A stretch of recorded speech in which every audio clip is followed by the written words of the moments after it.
Projeto itinerante, curso de Informática Básica, módulo Serviços da Internet. Pessoal, antes de iniciar a aula, eu queria falar resumidamente do meu currículo, destacando a minha formação e experiência profissional. Eu sou o professor André Gustavo, esse que vocês estão vendo aí na foto. Atualmente eu sou assessor de informática do Tribunal de Contas do Estado do Rio Grande do Norte. Sou professor de informática para concursos há 13 anos, tendo lecionado em diversos cursos preparatórios durante esse período. Sou professor atualmente da UniRN, a Universidade do Rio Grande do Norte, e do ILP, Instituto Legislativo Potiguar.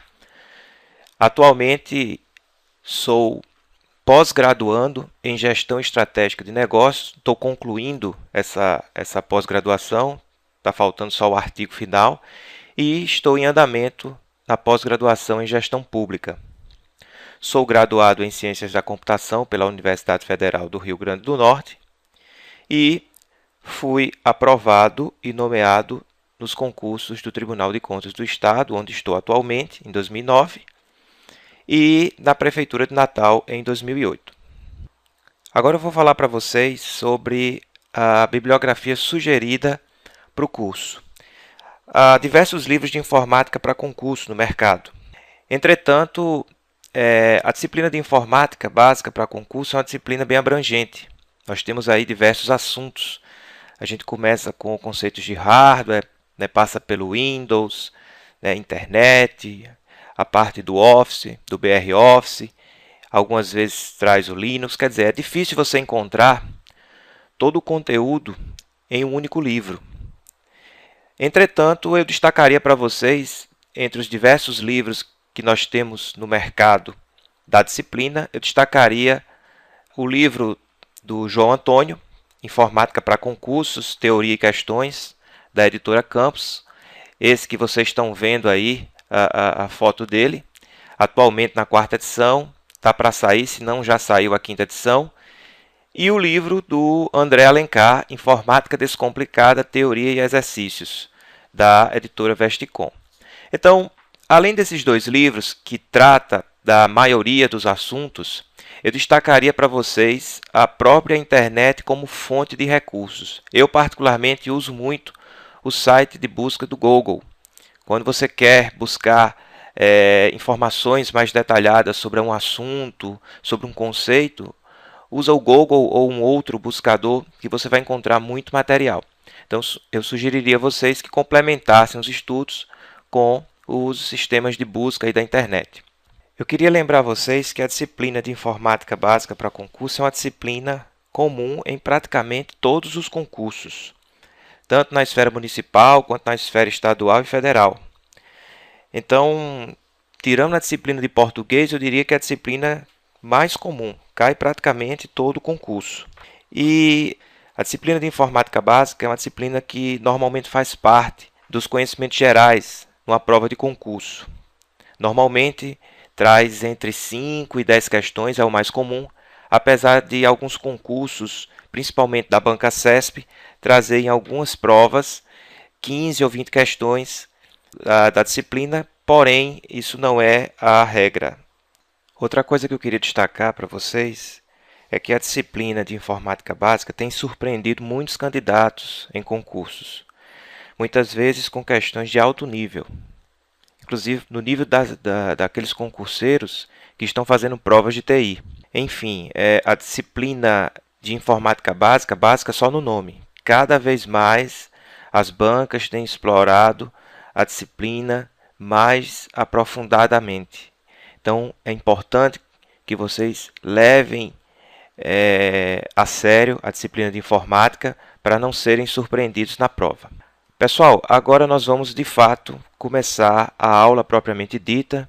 É importante contextualizar a disciplina para vocês. Nós estamos falando aqui de serviços da internet. Nós temos na internet uma série de serviços, entre os quais www, e-mail, transferência de arquivos, bate-papo, enfim, uma série de serviços. Entre os quais eu destacaria para vocês o serviço www, que é o foco da nossa aula de hoje, como o principal deles. Serviço este que tem uma série de conceitos associados que aparecem nas provas e é justamente sobre o que a gente vai falar a partir de agora. Então, para isso, eu vou contar uma história, né, do serviço para facilitar para vocês o aprendizado, destacando os conceitos mais importantes que aqui nos slides vão estar destacados em negrito. Então, vamos lá. O que é o serviço www? O serviço www é um grande sistema de informações em documentos, interligados por meio de hipertexto. Professor, o que vem a ser hipertexto? Pessoal, hipertextos são documentos que contêm vínculos automáticos entre documentos. Isso dá a ideia de navegar. As pessoas costumam muito falar, eu estava navegando na internet, eu estava navegando na web. O que é que significa isso? Que ela acessou uma página e que lá existia um vínculo, né, que nós chamamos de hiperlink, que ao ser clicado me levou para uma outra página, para um outro documento. Então, é importante frisar que o hiperlink, ou simplesmente link, é um objeto destacado numa página, num documento, que quando você clica, leva você a uma outra página.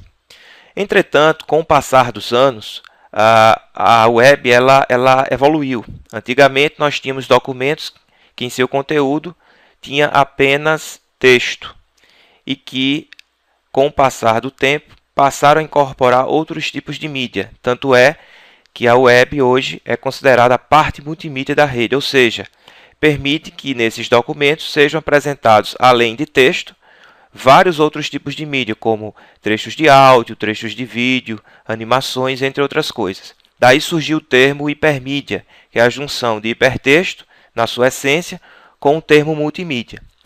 No entanto, os documentos passaram a ser chamados simplesmente de página da web ou simplesmente página. As pessoas dizem, eu estava acessando a página do UOL, eu estava acessando a página da Globo.com, entre outras coisas. Vejam, destacamos para vocês aí, nesse slide, 4 termos técnicos importantes associados à web. Hipertexto, hiperlink, hipermídia e página da web ou simplesmente página. É importante destacar para vocês o seguinte, todo serviço da internet tem um protocolo associado e, no caso da web, não é diferente. O protocolo usado no serviço é o protocolo HTTP. Vale salientar que o protocolo HTTP faz parte, né, do conjunto de protocolos TCP/IP, que é o protocolo de acesso à internet, é o protocolo maior. Então, dentre esse conjunto de protocolos, chamado de TCP/IP, nós temos o protocolo HTTP, que é responsável por gerir o serviço web. Várias provas de concurso já tiveram como resposta HTTP, onde foi perguntado qual era o serviço usado na web ou na www, ok? Vamos lá. Veja só, essas páginas, esses documentos, né, que constituem, né, o conteúdo da web, elas são criadas numa linguagem específica. Essa linguagem é denominada de HTML, que é a linguagem padrão usada na construção das páginas. Certo? Existem diversas formas de você construir esses arquivos. Para isso, você precisa conhecer a linguagem HTML. E aí, ao salvar estes arquivos, você vai ter no computador arquivos do tipo HTML ou HTML. Isso é o básico das páginas criadas para serem visualizadas na web. Entretanto, existem vários programas que facilitam a construção dessas páginas, exigindo do usuário o mínimo de conhecimento da linguagem HTML, entre os quais eu destacaria para vocês o FrontPage e o Dreamweaver, que são os mais conhecidos, principalmente o Dreamweaver. Então, as pessoas que trabalham especificamente desenvolvendo páginas usam muito esse programa, ok? Entretanto, para o usuário final, até mesmo editores de texto como o Word, como o Writer do BROffice, geram arquivos com a extensão .htm e .html. Bem, essas páginas da web que foram criadas, né, seja por um usuário comum como a gente, ou então por um usuário especialista que trabalha especificamente no desenvolvimento de páginas, é importante destacar que, para você visualizar esses arquivos criados em HTML, é necessário que você use um programa. Esse programa é denominado browser ou simplesmente navegador. Eu queria lembrar vocês nesse momento que a internet ela funciona no modelo cliente-servidor. O que é que significa isso, professor? Significa que todos os serviços da internet têm, de um lado, o cliente, que normalmente é papel do usuário comum, que faz uso de algum programa para acessar do outro lado um servidor, que também, por sua vez, tem um programa que vai estar atendendo a solicitação. Então, eu estou falando sobre isso porque em uma prova de concurso anterior, eu vi uma questão perguntando sobre qual a denominação ou qual o nome do cliente web. E as pessoas ficaram, quer dizer, é comum que alguns alunos tenham dúvida na hora que ele usa o termo cliente web. Então, cliente web é o navegador, é o browser. Isso, lembrem-se, nós estamos aqui falando do serviço www, é o nosso foco, certo? Serviço www. Então, se cair numa questão na prova, qual é a marca alternativa que corresponde ao cliente web? Resposta, browser ou navegador. Mas eu estou falando de browser ou navegador de uma forma genérica. Existem diversos programas navegadores existentes no mercado que as pessoas usam para poder navegar, para poder acessar essas páginas. Eu estou citando aí para vocês alguns dos mais conhecidos e que de alguma forma já foram explorados em provas anteriores. O Internet Explorer, que faz parte do Windows, tem o Mozilla Firefox, que é bastante utilizado também, o Google Chrome. Eu acho que esses três hoje são os mais utilizados. Entretanto, existe aí o Apple Safari, que é o navegador da Apple, certo? Presente aí nos tablets, nos smartphones da Apple. Tem o Netscape Navigator, que foi um dos primeiros browsers, praticamente caiu em desuso, quase ninguém mais usa. E nós temos o Conqueror, que é, eu diria para vocês, que é um software multiuso. Ele, além de fazer a função de browser, ele também tem outras funcionalidades. E esse browser, desse navegador, ele faz parte da aplicação KDE, que é um gerenciador de janelas, que faz parte das distribuições do Linux. Ok, pessoal? Então vejam, tem uma série de termos técnicos aí destacados em negrito.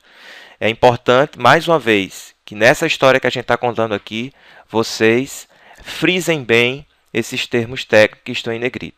Bem, essas páginas da web que a gente já contou, que são criadas numa linguagem específica, chamada de HTML. Para dar agilidade, normalmente se usa alguns programas que facilitam a construção dessas páginas, dos quais eu destaquei para vocês o Dreamweaver.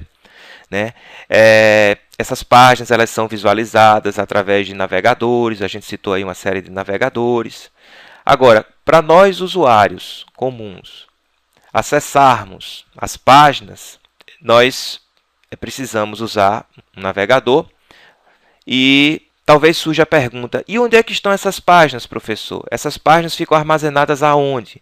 Então, pessoal, essas páginas elas ficam armazenadas em servidores, que estão aí na internet. Esses servidores, por estarem na internet 24/7, ou seja, 24 horas por dia, 7 dias na semana, são normalmente chamados de hosts. E dentro desses servidores nós temos aí uma série de pastas que formam o que nós chamamos de sites ou sítios, certo? Eu poderia dizer para vocês que o site ou sítio é uma pasta que tem dentro do servidor e que contém uma série de arquivos referentes às páginas. Quando eu digo uma série de arquivos, porque além das páginas propriamente ditas, como eu falei para vocês no início, a web hoje ela é multimídia, então você vai ter trechos de áudio, você vai ter fotos, você vai ter vídeos, entre outras coisas. E eu poderia também dizer que um site é um conjunto de páginas que se refere a uma instituição e que estão interligadas entre si através dos hiperlinks. Ok? As pessoas normalmente confundem o site com o endereço. Então, o site é o local dentro do servidor que tem lá um conjunto de páginas e que é acessado por nós, usuários comuns, a partir do uso de um navegador. E quando nós acessamos o site de uma instituição, de uma organização, normalmente nós acessamos o site pela página inicial. Essa página inicial ela é chamada de home page. Não necessariamente precisamos, para acessar as páginas que fazem parte do site, acessar inicialmente a sua home page. Nós podemos acessar qualquer uma das páginas desde que nós saibamos seu endereço. Agora, o mais comum é nós acessarmos o site a partir da sua homepage e a partir daí acessarmos as páginas que fazem parte do site. As informações para serem acessadas por nós usuários, veja, eu falei para vocês que a internet ela é baseada no modelo cliente-servidor. Então, se de um lado estamos nós, que representamos o lado cliente, e que, no caso em questão, o serviço web, estamos utilizando um programa que representa o cliente web, que é o caso do navegador, do outro lado, ou seja, do lado do servidor, também existe um programa que vai representar o lado servidor. A gente batiza genericamente este programa de servidor web, né? Ou seja, um programa instalado no servidor que vai fornecer as páginas aos usuários que as solicitarem. Como exemplo dos servidores web, eu destacaria para vocês o IIS, que é um servidor web da Microsoft, e um Apache, que é um servidor web gratuito, um software livre. Então vejam, de um lado nós usamos um programa para acessar uma página que está armazenada no site. O site, por sua vez, fica armazenado em um servidor. Porém, para que seja possível acessar alguma página do site, é necessário um programa servidor web que vai atender a solicitação, pegar a página e devolver para o usuário que a solicitou. É importante destacar para vocês que todo host ou todo computador, inclusive nós, usuários comuns, quando estamos na internet, somos identificados por um endereço que a gente chama de endereço IP. O endereço IP é um endereço formado por 32 bits que identifica cada conexão feita à internet. É um número.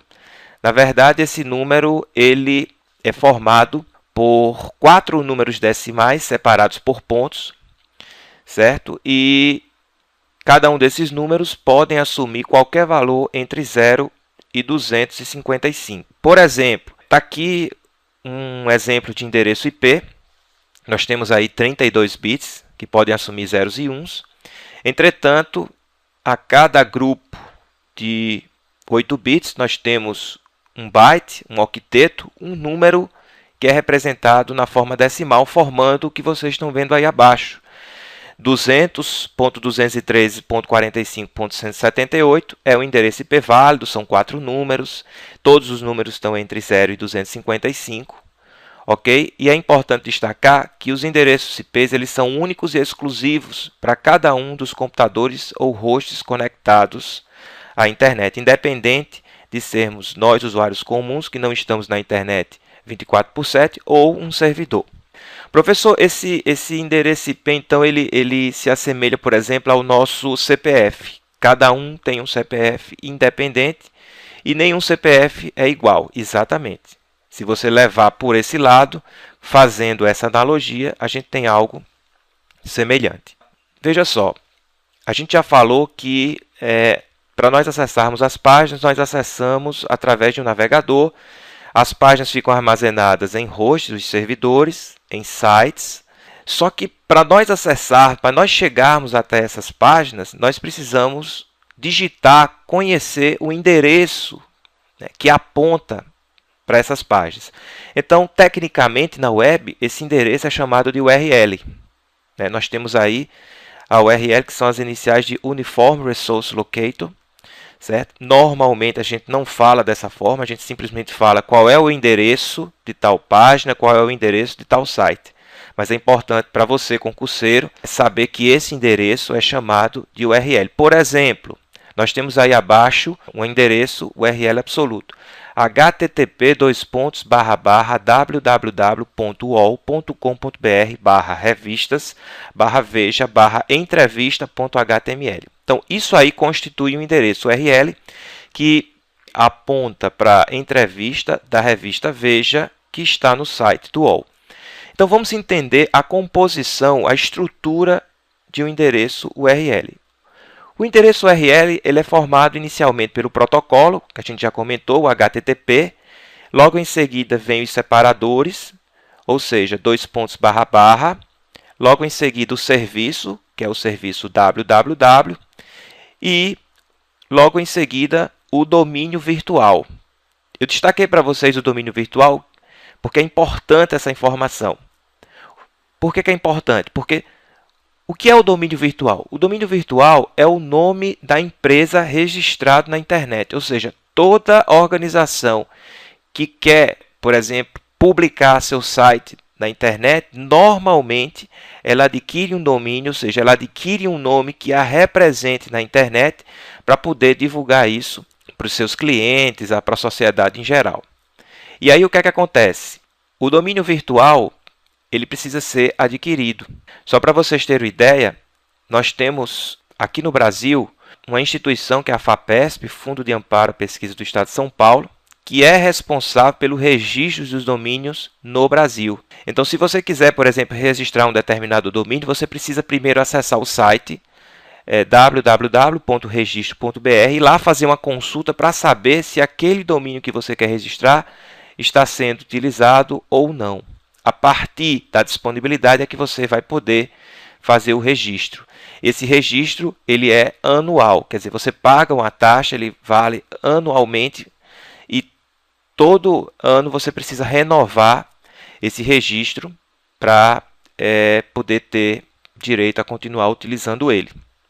Ok? Então, eu fiz um site, eu queria disponibilizá-lo na internet, mas eu não queria deixá-lo associado a nenhum provedor. Eu queria ter o meu próprio domínio. Então, você entra lá no registro, que é o site que a FAPESP disponibiliza para que você possa fazer tal procedimento.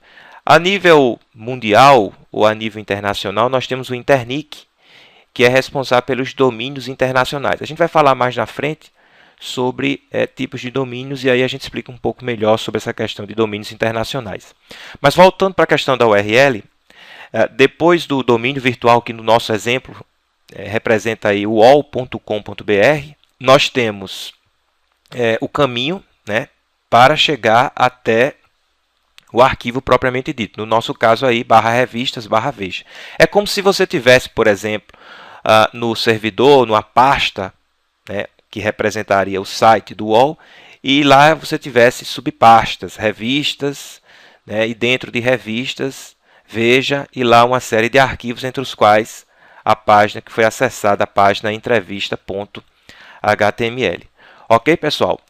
Normalmente, as pessoas, quando vão acessar determinadas páginas, elas primeiro não colocam o protocolo seguido dos separadores, porque o próprio navegador já sabe que o protocolo usado é o HTTP, pelo fato de ser o protocolo padrão da web.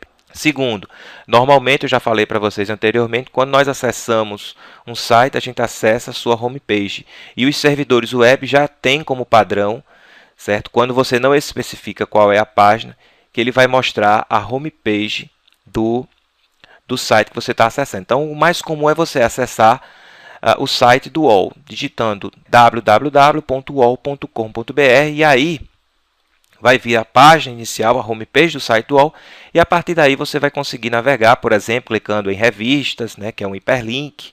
A partir de revistas você chega numa página onde você vai ter uma série de revistas e vai clicar, por exemplo, na revista Veja, vai mostrar a página da revista Veja e você vai clicar lá na entrevista. Mas nada impede de você, sabendo do endereço URL, acessar o recurso diretamente. Bem, como eu falei para vocês anteriormente, na composição de um domínio virtual, nós temos o nome da organização, seguido do tipo do domínio. No Brasil, todos os domínios possuem a terminação .br. Eu destaquei para vocês aqui alguns dos domínios mais usados a nível Brasil. Não que apenas existam uma série de outros domínios que vocês podem acessar, inclusive no próprio site registro.br.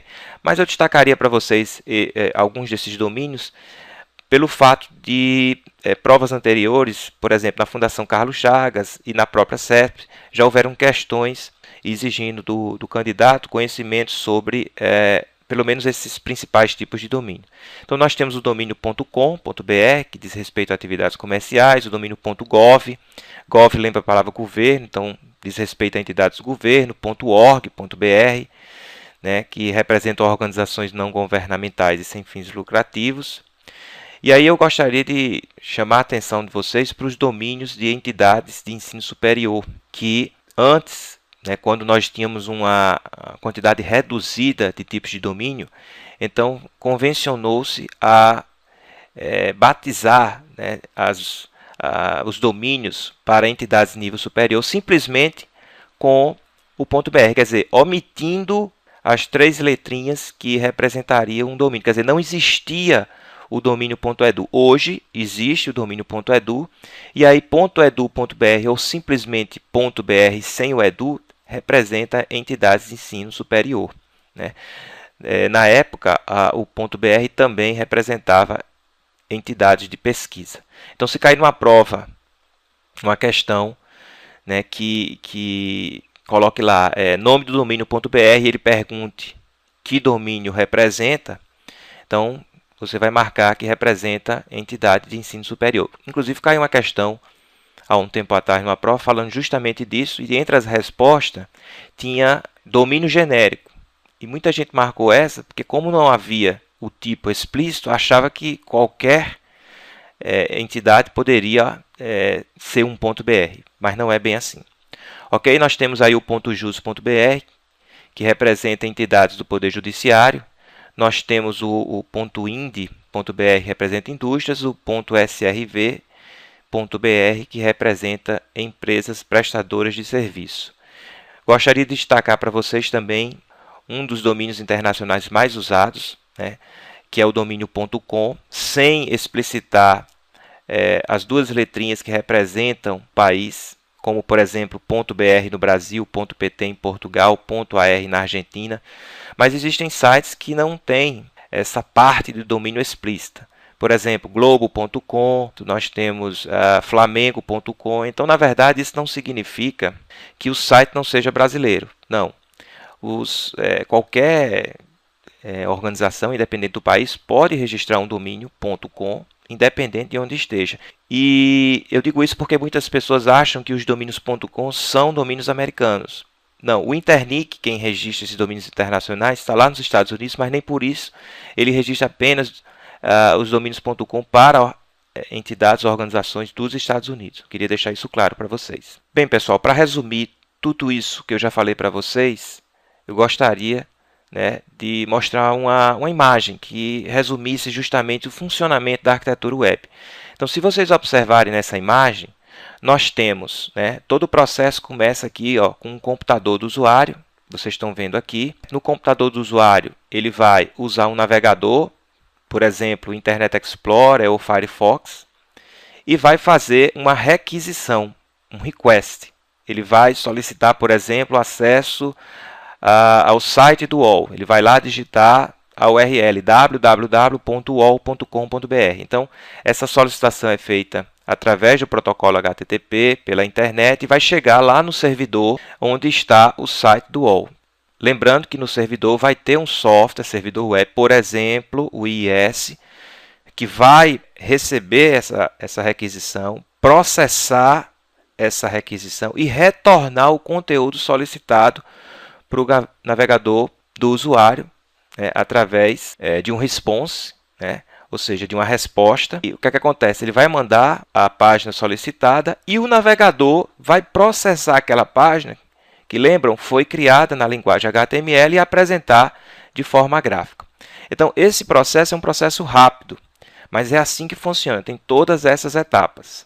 Lembrando que de um lado está o usuário usando o navegador, cliente web, do outro lado está um host, um servidor, que tem um servidor web instalado e que vai estar atendendo as solicitações e enviando de volta. Agora tem uma pergunta interessante que é importante também ser respondida. Por exemplo, eu comentei com vocês que quando nós queremos acessar uma página, nós digitamos o endereço URL.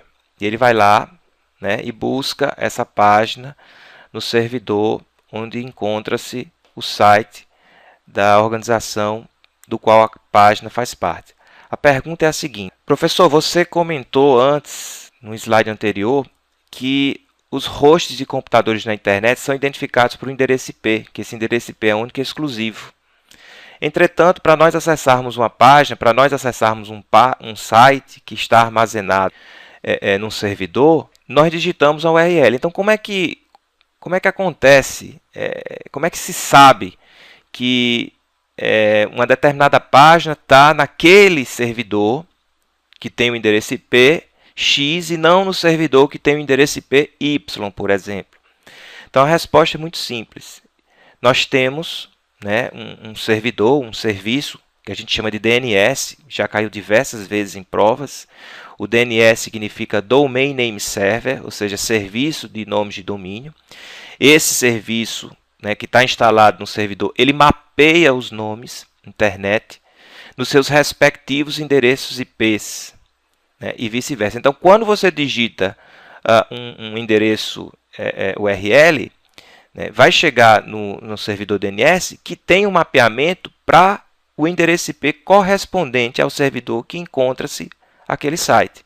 E é interessante que os servidores de DNS eles funcionam de forma distribuída e de forma hierárquica, quer dizer, não existe uma tabela, existem diversas tabelas, né, que são compartilhadas entre os diversos servidores da internet para proporcionar que quando você digita o endereço, depois de alguns segundos ele consiga retornar à página, porque ele sabe qual é o servidor, qual é o endereço IP, onde está aquela página. Professor, se não tivesse servidor DNS, ou se o serviço estivesse parado, inclusive isso já foi questão de prova também, quer dizer, você digitaria o endereço URL, né, teclaria Enter, e a resposta para o seu navegador seria: a página não pode ser exibida, a página não é encontrada, porque ele não conseguiu fazer o mapeamento justamente pelo fato do servidor DNS estar parado ou não estar em execução. Ok? Como eu falei para vocês, o serviço DNS é um serviço hierárquico, quer dizer, existe uma estrutura em níveis,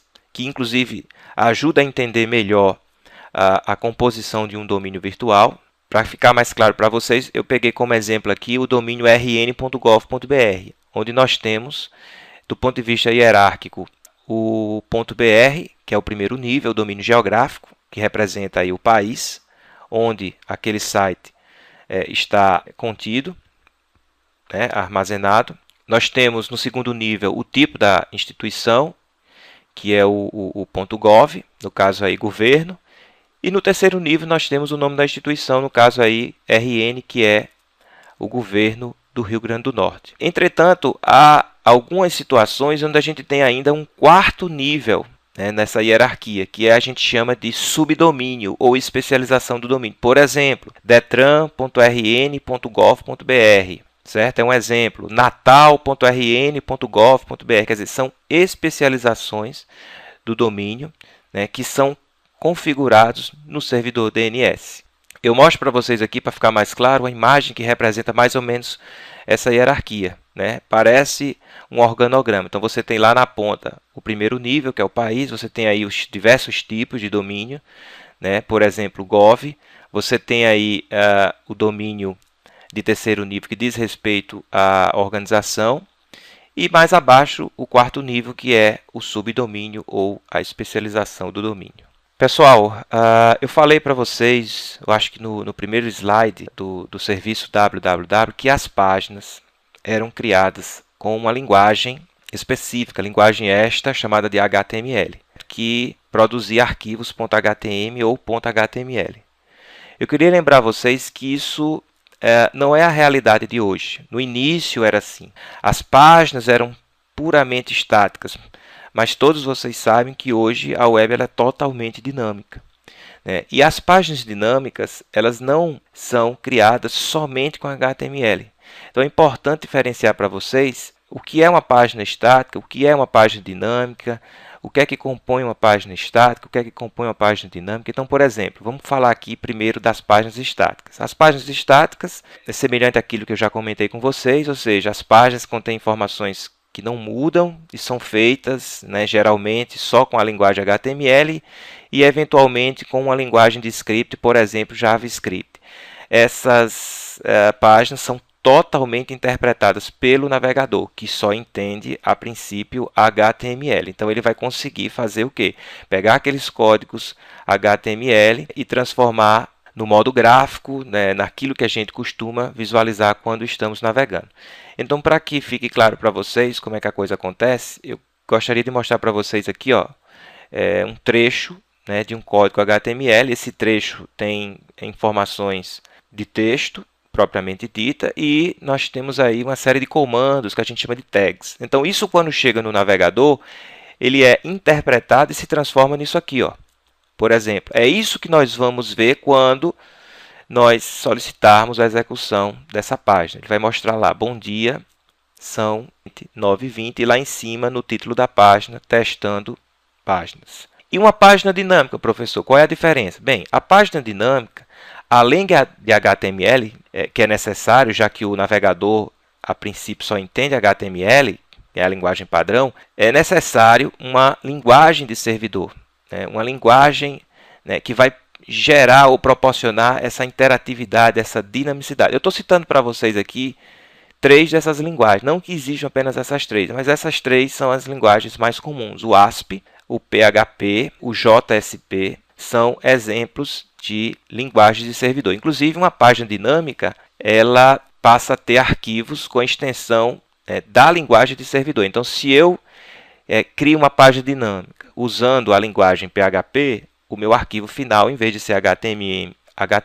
ou HTML, vai ser PHP, por exemplo. Então, como eu falei, essas páginas vão gerar a interatividade, a dinamicidade, certo? Elas mudam praticamente o tempo todo. Então, é o caso, por exemplo, dos portais de notícias, dos sites de e-commerce, enfim, todos os sites, né, que geram interatividade com o usuário, por trás tem uma linguagem de servidor que, junto com o HTML, vai proporcionar isso.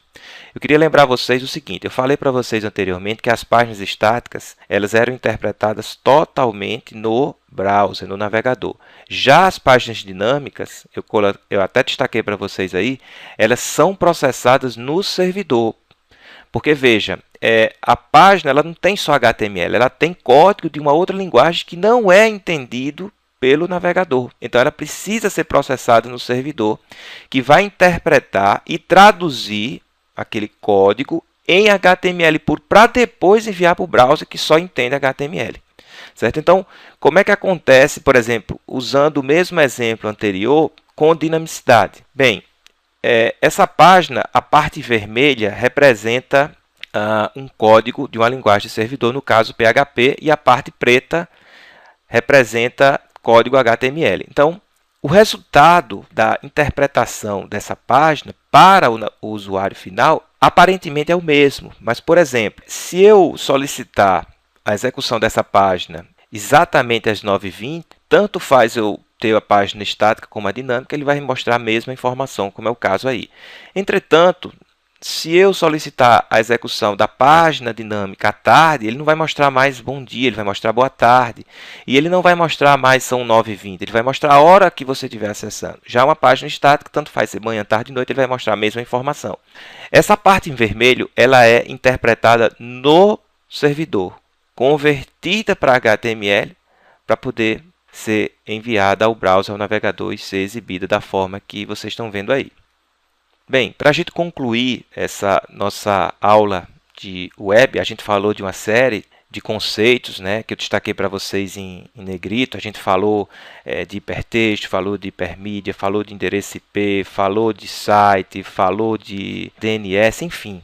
Para concluir, a gente vai falar agora do conceito de plugin. O que é o plugin, professor? O plugin, pessoal, são recursos adicionais necessários para a visualização de textos, sons, vídeos, animações não interpretados pelo navegador. Eu falei para vocês anteriormente que o navegador ele está preparado para interpretar código HTML.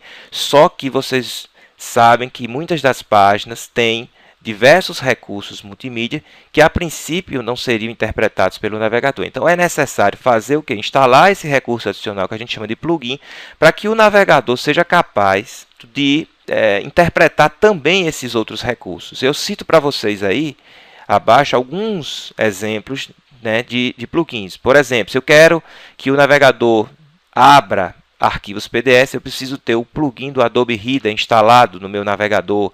Se eu quiser, por exemplo, ver teclados virtuais, que é comum em sites bancários, eu preciso ter a máquina virtual. E se eu não tiver, professor? Se você não tiver, ele vai sugerir que você instale para que aquela funcionalidade possa estar disponibilizada.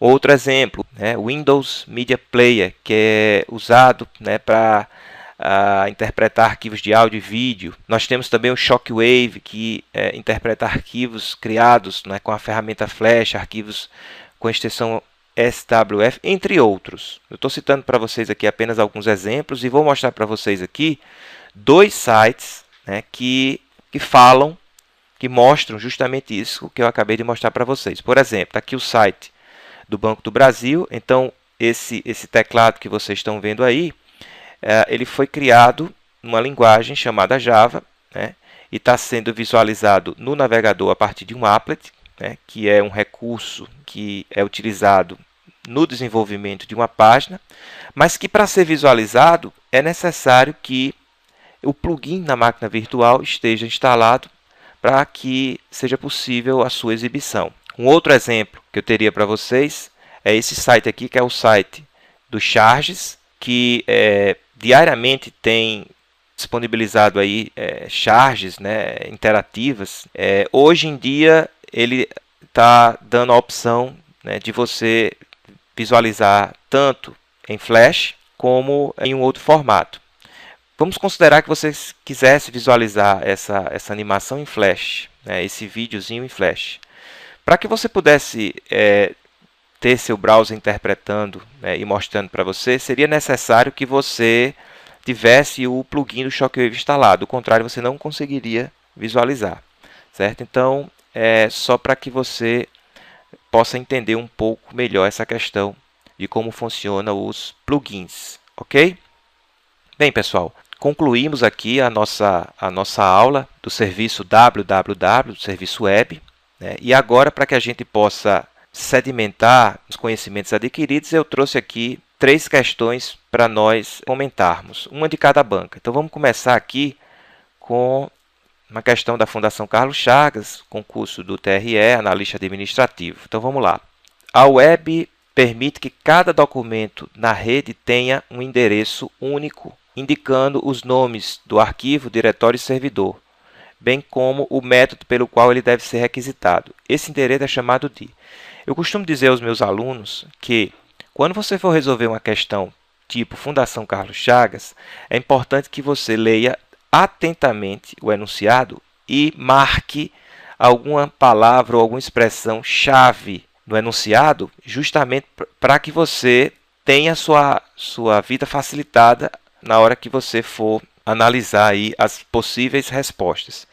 Então, por exemplo, nessa questão, a gente poderia destacar aqui o seguinte: cada documento tenha um endereço único. A gente viu na nossa aula que a URL ela aponta para qualquer recurso disponível no site, seja ela uma página, seja ela uma imagem, seja ela o que for. Aqui ele se concentrou na questão do documento, né, que a gente sabe que a gente poderia traduzir como página. Então, isso já facilita, por exemplo, a identificação da possível resposta. Porque quando ele fala endereço, alguém poderia pensar em endereço IP, mas endereço IP identifica computador e não documento. Então, isso já mata, apesar de entre as respostas no TIP, mas se por acaso tivesse, isso já também ajudaria na resposta. Então, diante do que eu comentei com vocês, entre as respostas aí, né, a resposta correta seria a URL. Vamos lá para a questão 2 agora. A questão 2 é uma questão da Sesgran Rio, concurso da Caixa Técnico Bancário. A questão diz o seguinte: as páginas disponíveis na World Wide Web podem ser classificadas como estáticas e dinâmicas.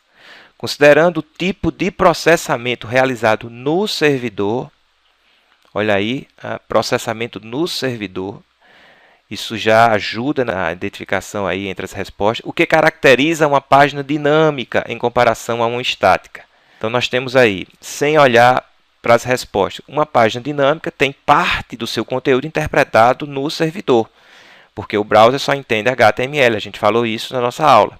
Então, se você olhar aí para as respostas, ele diz o seguinte: há uma página dinâmica, ela, em comparação com a estática, ela é interpretada no servidor, olha a letra D aí, para retornar um resultado capaz de ser exibido pelo navegador. Esse resultado é um resultado em HTML. Se você observar as outras respostas, não tem nada a ver com o foco da discussão, página dinâmica versus página estática. Portanto, Letra D. E por último, nós temos uma questão CESP do tipo certo ou errado, TRT, técnico administrativo. A questão diz o seguinte: o endereço IP é o identificador que uma rede pode ter para que ela seja encontrada por um usuário. Todos os computadores de uma rede possuem, assim, um mesmo endereço IP. A gente não precisaria nem ler o restante da questão, porque eu falei para vocês na aula que todo endereço IP ele é único e exclusivo, certo? Então, ele fala aí que todos os computadores possuem um mesmo endereço IP. Isso inviabiliza. Mas vamos ler o restante. O que garante o envio e recebimento de mensagens para os computadores contidos nessa rede. O que muda na rede são endereços dos usuários e não o endereço dos computadores.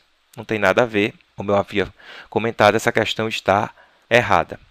Pessoal, espero que vocês tenham aprendido um pouco mais sobre o serviço www. Então, até a nossa próxima aula.